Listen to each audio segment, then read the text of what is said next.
Close your eyes for a moment. Imagine standing on a wall so vast it disappears beyond the horizon. Cold northern winds carry dust across mountains, valleys, and deserts.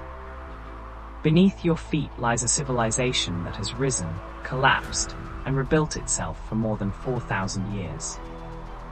Dynasties were born with hope. They ruled with strength. They decayed through corruption.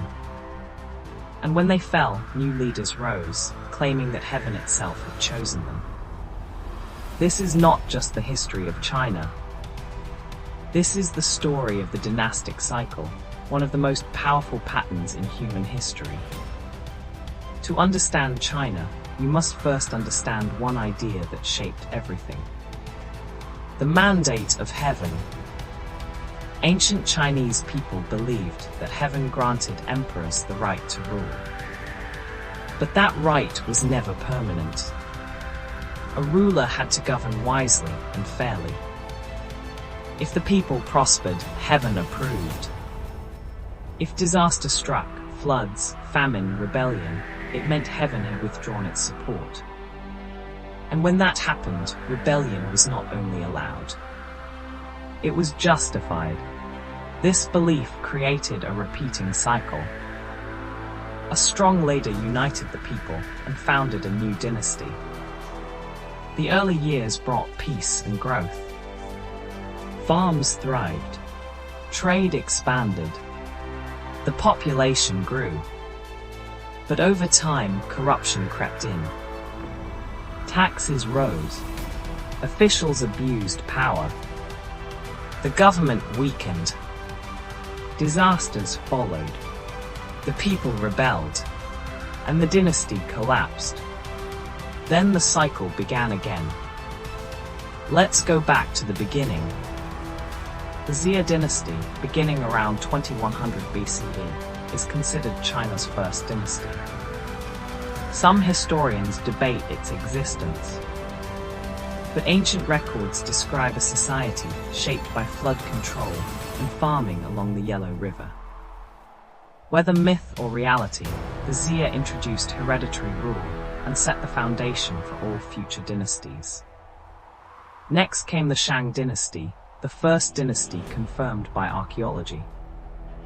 The Shang developed early Chinese writing, advanced bronze technology, and strong religious traditions. Kings ruled by communicating with ancestors through rituals. But over time, Shang rulers became harsh and oppressive. Heavy taxes and cruelty pushed the people to the edge. In 1046 BCE, the Zhou overthrew the Shang. To justify their rebellion, they introduced the mandate of heaven. The Zhou dynasty ruled for nearly 800 years, longer than any other. At first, their system worked. But regional lords slowly gained power. The kingdom fractured. Chaos followed. Yet from this chaos came wisdom. During the spring and autumn and warring states periods, great thinkers emerged. Confucius taught morality, loyalty, and social harmony. Laozi spoke of balance and living in harmony with nature. These ideas would shape Chinese culture for thousands of years. Out of endless warfare rose the Qin dynasty. In 221 BCE, Qin Shi Huang unified China for the first time. He standardized writing, currency, and measurements. He built roads, canals, and early sections of the Great Wall. But he ruled through fear. Harsh laws and brutal punishments created deep resentment. After his death, rebellion erupted. The Qin dynasty collapsed in just 15 years. Then came the Han dynasty, one of China's greatest eras. Confucianism became the foundation of government. The Silk Road connected China to distant lands. Science, medicine, and technology advanced rapidly. Yet corruption and power struggles weakened the empire.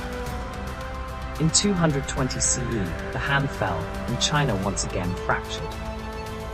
Centuries later, unity returned under the Tang dynasty. A true golden age. Art, poetry, and culture flourished. The capital, Chang'an, became one of the world's largest cities. Foreign traders filled its streets. But rebellion shattered Tang's stability. The Lushan rebellion drained the empire's strength. The cycle repeated. The Song dynasty followed, known for innovation and economic growth.